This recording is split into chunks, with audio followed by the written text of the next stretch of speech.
नमस्कार, मेरा नाम है दर्पण और आप देख रहे हैं खर्चा पानी। हमारे साथ हमेशा की तरह हैं अंशुमन तिवारी जी। कैसे हैं सर? Weekend ahead. जी, धन्यवाद दर्पण। मैं भी अच्छा हूँ।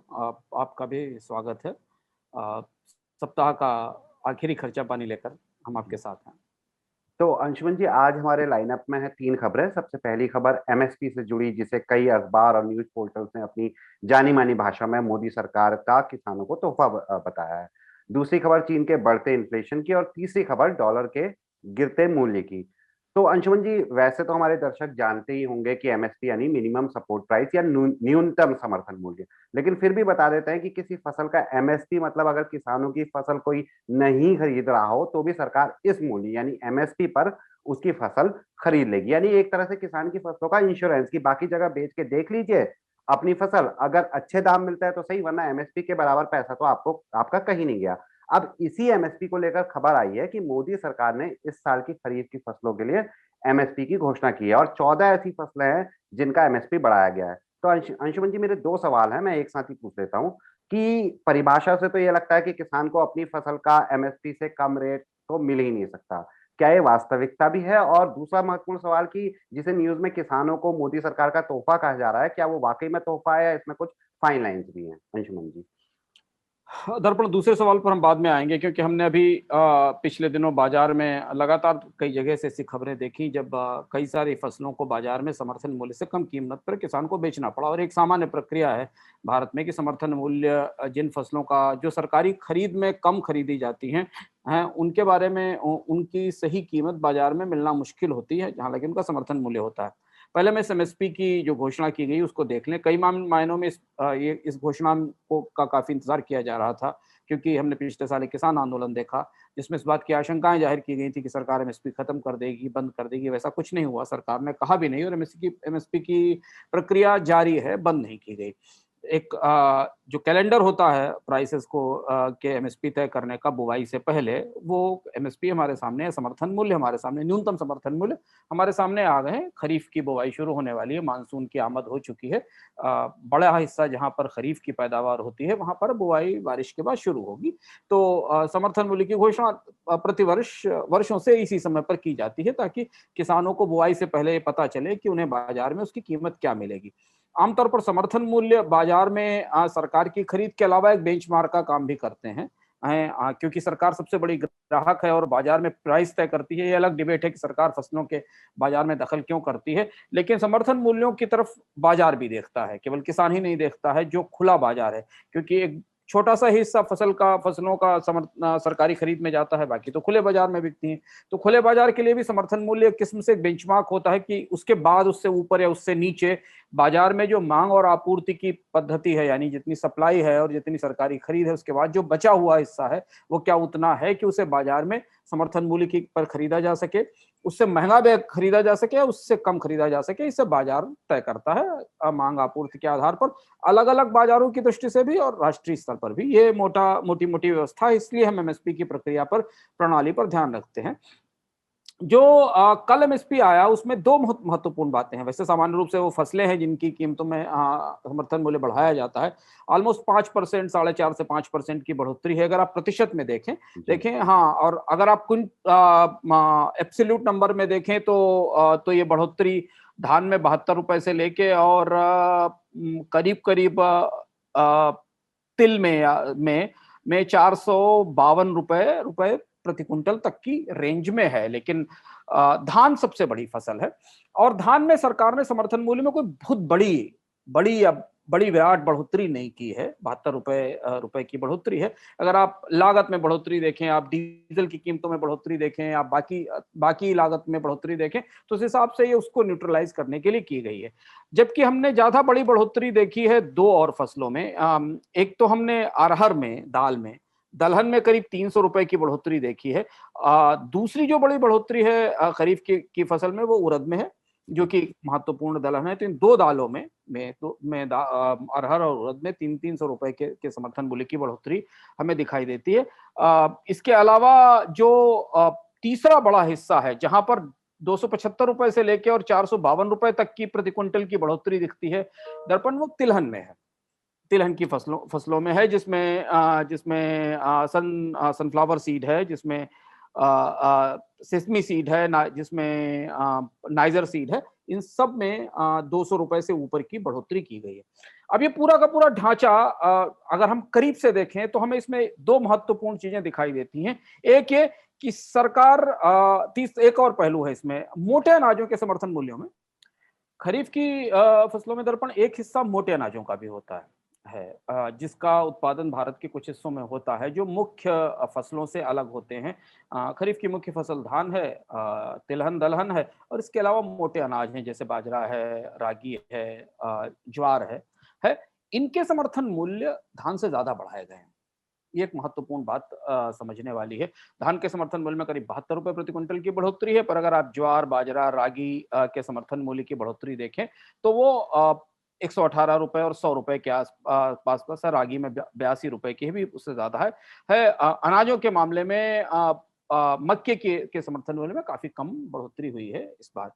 अब ये पूरा का पूरा जो ढांचा है समर्थन मूल्य का, खरीफ क्योंकि बड़ी फसल है और खरीफ में काफी वैरायटी ऑफ फसलें होती हैं। भारत में खरीफ का बेस बहुत बड़ा है। खरीफ देश के बहुत बड़े हिस्से में उगाई जाती है क्योंकि ये वर्षा से आधारित फसल है, मानसून से प्रभावित फसल है, इसलिए इसमें वाइब्रेंसी बहुत ज्यादा है। इसमें बहुत सारी अलग अलग फसलें हैं।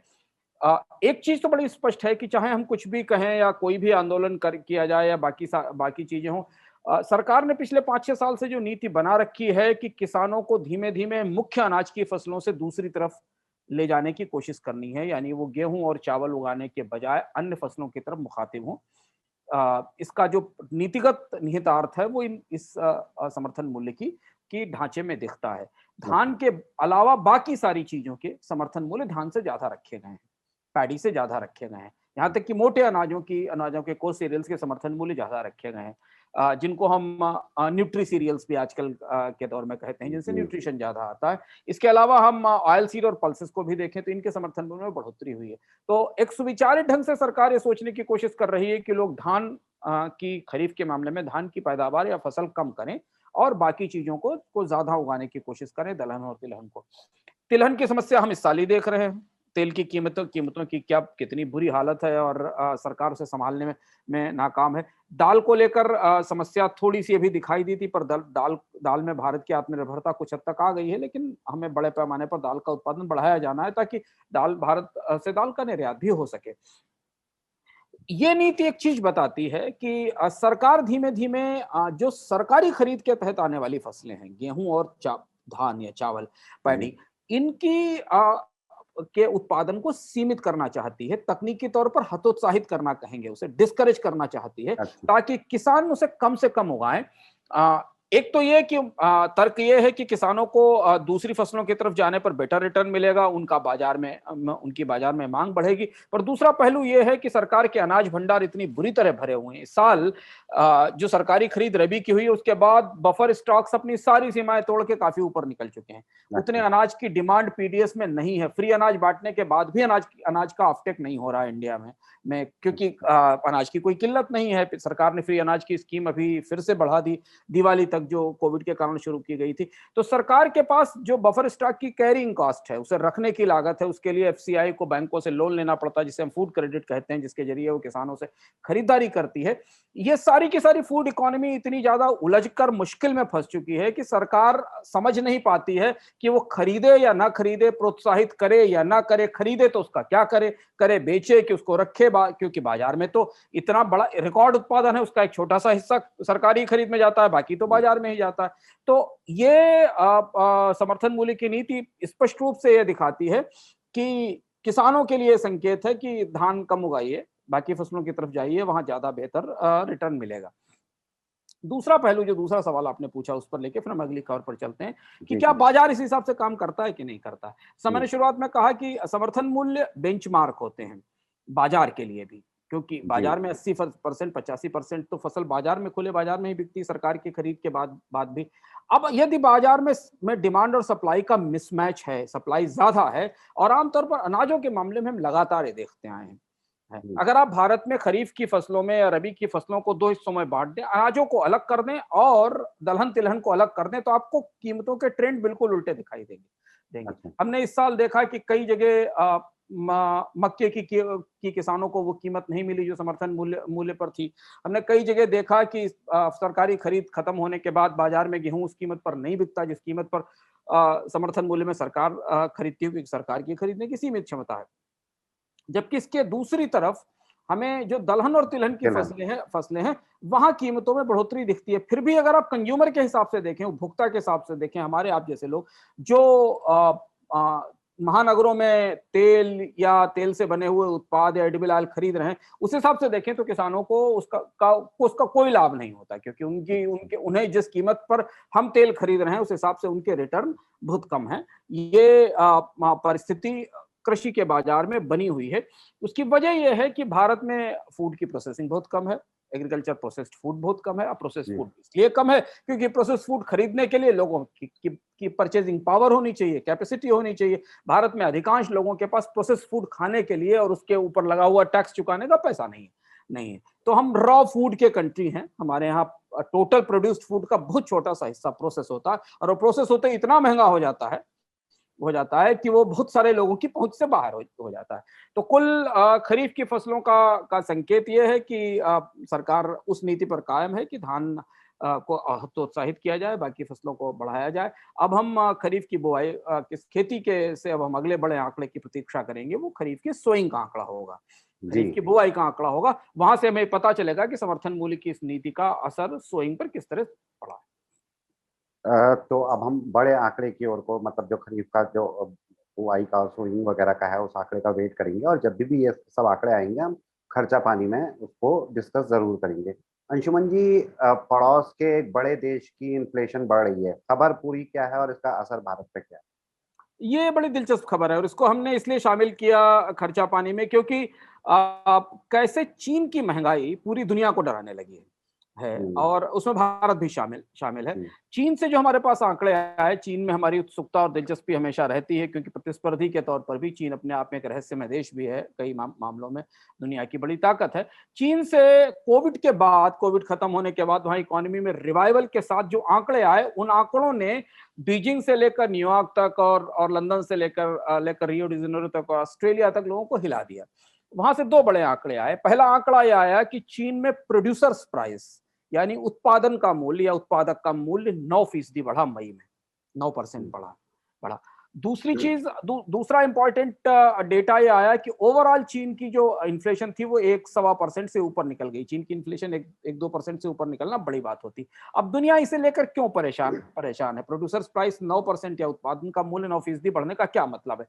अभी तक कोविड के दौर तक चीन के जो प्रोड्यूसर्स थे वो महंगाई को एब्जॉर्ब कर रहे थे, अपने पास रोक रहे थे, आगे बांट नहीं रहे थे। भारतीय निर्माता तो महंगाई नहीं होती तब भी बांट देते हैं बाहर, कीमतें बढ़ाकर, पर वो एब्जॉर्ब कर रहे थे, उसे नहीं दे रहे थे। लेकिन अब वहां के प्रोड्यूसर्स ने प्राइस बढ़ाने शुरू कर दिए हैं। इसकी वजह यह है कि दुनिया में कमोडिटीज की कीमतें बढ़ी हैं, कॉपर की, लोहे, स्टील की, एल्यूमिनियम की और बाकी जितनी कमोडिटीज हैं, प्लस कच्चे तेल की कीमतें बढ़ी हैं। तो पूरी दुनिया में जो कमोडिटीज के प्राइसेस बढ़े, वो कीमतों की बढ़ोतरी चीन के उत्पादन में रिफ्लेक्ट होने लगी है, उसमें दिखने लगी है, और इसलिए चीन की कंपनियां अपने उत्पादों की कीमतें बढ़ा रही हैं। अब चीन की उत्पादन की कीमतें बढ़ने का मतलब यह है कि अमेरिका के मैनहट्टन के बाजार में सामान का 20% महंगा हो जाना, भारत के चावड़ी बाजार में सामान का कम से कम 10 से 12% महंगा हो जाना, और मुंबई के मनीष मार्केट में इलेक्ट्रॉनिक्स का या कपड़ों का चीन से आने वाले सामान का 25 से 30% महंगा हो जाना। क्योंकि चीन दुनिया की फैक्ट्री है, चाइना दुनिया को एक्सपोर्ट करता है, दुनिया का सबसे बड़ा एक्सपोर्टर है। छोटे छोटे कंपोनेंट से लेकर बड़े बड़े सामान तक, चाहे आप टरबाइन ले लें या दवा बनाने वाले एपीआई ले लें या आपके घर में आने वाली छोटी सी मोटर में लगा हुआ कोई कंपोनेंट ले लें, सारी चीजें चीन से आती हैं। तो चीन में महंगाई अगर 1% या 1.5% भी बढ़ती है तो ये दुनिया के अलग अलग बाजारों के लिए टैक्स लगाकर, क्योंकि उस पर टैक्स लगता है उनके इंपोर्ट ड्यूटी, और फिर उनके लोकल कन्वेंस की कॉस्ट और उनकी लोकल इन्फ्लेशन को जोड़ने के बाद वो बहुत बड़ी हो जाती है। तो अमेरिका चीन पर बड़े पैमाने पर निर्भर है अपने आयात के लिए, जैसे भारत भी निर्भर है। तो चीन की महंगाई को लेकर पूरी दुनिया में खासी चिंता है। चिंता इसलिए भी है क्योंकि महंगाई पूरी दुनिया में बढ़ रही है, भारत में तो 11% हो ही गई है। तो सबको लगता है कि जो दुनिया की सबसे बड़ी फैक्ट्री है, जहां से सामान आ रहा है, जहां से कंपोनेंट आ रहे हैं, अगर वही महंगाई बढ़ गई तो फिर हमारे बाजार में महंगाई रोकना मुश्किल हो जाएगा। चीन की अर्थव्यवस्था को संभालने वाले लोग, चीन की सरकार, चीन के वित्त मंत्री लगातार इस बात पर आश्वस्त कर रहे हैं, चीन का सेंट्रल बैंक इस बात पर आश्वस्त कर रहा है कि वो महंगाई को रोकने में सफल रहेगा। वो ये कोशिश करेगा कि महंगाई को सीमित रखा जाए। चीन में एक और बड़ी समस्या है कि हाल के दिनों में जो चीन की ग्रोथ में गिरावट आई थी, शुरुआत थी अब जो पिछले दिनों में, क्योंकि चीन की बहुत तेज ग्रोथ थी, उसके बाद से बहुत जगह कंपनियों की ने अपने कीमतों और मार्जिन में बढ़ोतरी नहीं की थी। तो अब धीमे जी धीमे कंपनियों को ऐसा लग रहा है कि वो अपने मार्जिन में बढ़ोतरी करें। महंगाई रोकने के लिए चीन को मनी सप्लाई कम करनी पड़ेगी, पूंजी का प्रवाह बाजार में कम करना पड़ेगा, जिससे कि इकोनॉमी के रिवाइवल का प्रोसेस जो शुरू हुआ है कोविड के बाद वो रुक जाएगा। अब चीन के मैन्युफैक्चरर्स इसे कितना संभाल पाएंगे, उसका असर कहाँ दिखेगा, लेकिन हमें अपने बाजार पर के लिए ये दोहरी महंगाई की खबर है। हम तो अपने कारणों से ही महंगाई में फंसे थे। जी जी पेट्रोल डीजल की कीमतें बढ़ रही थी, कमोडिटीज की कीमतें बढ़ रही थी, भाड़े बढ़ रहे थे, ऊपर से जो भी चीन से इंपोर्ट हो रहा है, जिस पर हमने कल विस्तार से चर्चा की, भारत और चीन के व्यापार को लेकर कि 70% बढ़ा और इसमें काफी बड़े पैमाने पर चीन से इंपोर्ट बढ़ा, वो सारा इंपोर्ट भी भारत में महंगा हो जाएगा। और चूंकि चीन की हिस्सेदारी हर उद्योग में है, तो महंगाई हमारे यहाँ चीन से भी आकर बढ़ेगी, ऐसा लगता जी अंशुमन जी, हालांकि ये बहुत बड़ी बहस का मुद्दा होगा, या फिर बड़े चिंतन का, बहस नहीं भी तो चिंतन का मुद्दा होगा, क्योंकि हम कभी और लेंगे। लेकिन मैं लोभ से वर्ण नहीं कर पा रहा हूँ ये कहने को, जो जब आपने खबर भेजी थी तो मैंने आपको डिस्कस किया था कि भारत की स्थिति बड़ी विकट है। अगर चीन डेवलप करता है, तेजी से बढ़ता है, तो प्रतिस्पर्धा के चलते हम नुकसान वाले पाले में होते हैं। और अगर चीन में कोई ऐसी प्रॉब्लम आती है, दिक्कत आती है, खुदा ना खास्ता किसी भी देश में नहीं आनी चाहिए, तब भी हम नुकसान वाले पाले में होते हैं। तो हमको भारत की स्थिति पर भी कभी फ्यूचर में हम डिस्कस करेंगे अंशुमन। है। हाँ, देखिए, चीन में जो भी कुछ होता है, उससे पूरी दुनिया प्रभावित होती है। जी इसे आप इनकार करें या स्वीकार करें, नकारें या माने, आप अपनी आंख पर पट्टी बांध लें या इसे स्वीकार करें, अर्थव्यवस्था की सच्चाइयों को खुली आंख से स्वीकार करना चाहिए और उन्हें समझने की कोशिश करनी चाहिए। यही यही कहा जाता है। चीन में कोई भी परिवर्तन होता है, चीन में कोई भी चीज बदलती है, तो उसका असर पूरी दुनिया के बाजारों पर पड़ता है, चाहे वो शेयर बाजार हो, चाहे वो कमोडिटी के बाजार हो, चाहे वो कंज्यूमर्स के बाजार हो। मैंने आपको बताया ना कि चीन में इन्फ्लेशन बढ़ी 1.5%, जी उत्पादकों की कीमत बढ़ी 9%, न्यूयॉर्क के मैनहट्टन में चीन से आने वाले 30 से सामान की 22। कीमत 20% से 20 से जी 22% बढ़ गई। तो ये ग्लोबलाइज्ड इकोनॉमी का सप्लाई चेन्स का चैलेंज है। तो जब हम ग्लोबल सप्लाई चेन का हिस्सा हो जाते हैं, और हम ग्लोबल सप्लाई चेन का हिस्सा है बहुत सारी चीजों के मामले में, तो ग्लोबल सप्लाई चेन में जो सबसे बड़ा सप्लायर है, अगर वो अपने प्रोडक्ट की कीमत आधा % भी बढ़ा देगा, तो रिपल में वो फाइनल कंज्यूमर तक पहुंचते पहुंचते कितनी बढ़ जाएगी, उसके ऊपर जो अलग अलग देशों के टैक्स हैं वो समझना मुश्किल है। और इसलिए आने वाले 2 हफ्ते में, 3 हफ्ते में, 4 हफ्ते में दुनिया में जो सबसे बड़ी चर्चा होगी वो चीन की महंगाई को लेकर होगी, और चीन की महंगाई के दुनिया की महंगाई पर के असर को लेकर होगी। तो ये आप इसे चाहे स्वीकार करें या स्वीकार करें, पर वास्तविकता तो यही है। अंशुमन जी, एक और वास्तविकता वेस्ट से, ईस्ट से वेस्ट की ओर को चलते हैं। अमेरिका का जो, यूएस का जो डॉलर है, वो पिछले 5 महीनों के न्यूनतम स्तर पर है। देखिए, मतलब मेरा, जैसे ही मैंने इस स्टोरी को पढ़ा था, तो मैं इस पर कोई टिप्पणी भी नहीं भी करना चाहें तो कोई बात नहीं, लेकिन मुझे लगता है कि जो पिछले 1-1.5 सालों से जो लिक्विडिटी इन्फ्यूज की है, शायद उसका भी कारण हो सकता है, मेरा तर्क है। बाकी आप बताइए सर, क्या चीज हुई है, क्या होती है। दर्पण चलते चलते इस छोटी सी खबर को भी ले लेते हैं। अमेरिकी डॉलर अपनी पियर करेंसीज जो हैं, जो जिनके तुलना में उसे नापा जाता है, उनमें उनकी तुलना में 5 महीने के न्यूनतम स्तर पर है। चिंता, सवाल, प्रश्न महंगाई को लेकर है। अमेरिकी अर्थव्यवस्था में महंगाई बढ़ रही है। महंगाई इसलिए बढ़ रही है क्योंकि अमेरिका में पिछले 1-2 साल में बहुत सारा पैसा लोगों को दिया गया, बेरोजगारी भत्ते के तौर पर, नौकरियां बचाने के तौर पर, पे चेक प्रोटेक्शन के तौर पर। वो पैसा बाजार में नहीं आया क्योंकि लॉकडाउन थे, सामान नहीं बिक रहे थे, फैक्ट्रियों ने प्रोडक्शन बंद कर रखे थे, तो पैसा मार्केट में आना शुरू हुआ है, तो प्रोडक्शन बढ़ा है, डिमांड बढ़ी, और उससे ये डिमांड ड्रिवन या डिमांड पुल इन्फ्लेशन है जो बढ़ रही है। अमेरिका में इन्फ्लेशन थोड़ी भी बढ़ती है तो बहुत सारी चीजें गड़बड़ा जाती हैं, क्योंकि अमेरिका में ब्याज दरें शून्य हैं। अगर इन्फ्लेशन थोड़ी भी बढ़ेगी तो ब्याज दरों में बढ़ोतरी करनी पड़ेगी। इसका असर हमें अमेरिकी डॉलर की ताकत पर दिखाई दे रहा है। और जैसे जैसे महंगाई बढ़ती है अमेरिका में, ब्याज दरें कम होने का सिलसिला रुकने या ब्याज दरें बढ़ने की संभावना दिखाई पड़ती है, अमेरिकन करेंसी के ऊपर उसका असर पड़ता है, उसका दबाव दिखाई देता है। वो आज हमें दिखाई दे रहा है। अमेरिका में महंगाई का आंकड़ा आने वाला है, सबकी निगाहें उस तरफ हैं, और उस आंकड़े के आधार पर, और इसे हम चीन की महंगाई के आंकड़े से भी जोड़ें, जो चीन में महंगाई के बारे में हो रहा है, इसे देखकर यूरोप और दुनिया की अर्थव्यवस्था के प्रमुख बैंकर ये डिसाइड करेंगे कि उन्हें करना क्या है। उन्हें यह ऐलान करना होगा कि दुनिया मंदी से बाहर निकल चुकी है, सस्ते ब्याज दरों का दौर अब खत्म हो चुका, अब कम से कम कमी नहीं होगी अगर बढ़ोतरी नहीं होगी, और हो सकता है बढ़ोतरी भी करनी पड़े।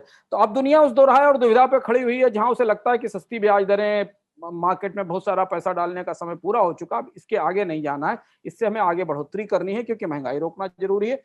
या अभी भी वो उस तरीके की लूज या रिलैक्स मॉनेटरी पॉलिसी बनाए रखेंगे, और अगर वो बनाए रखेंगे तो उसका असर हमें डॉलर की ताकत पर, डॉलर की करेंसी की मजबूती पर दिखाई देगा।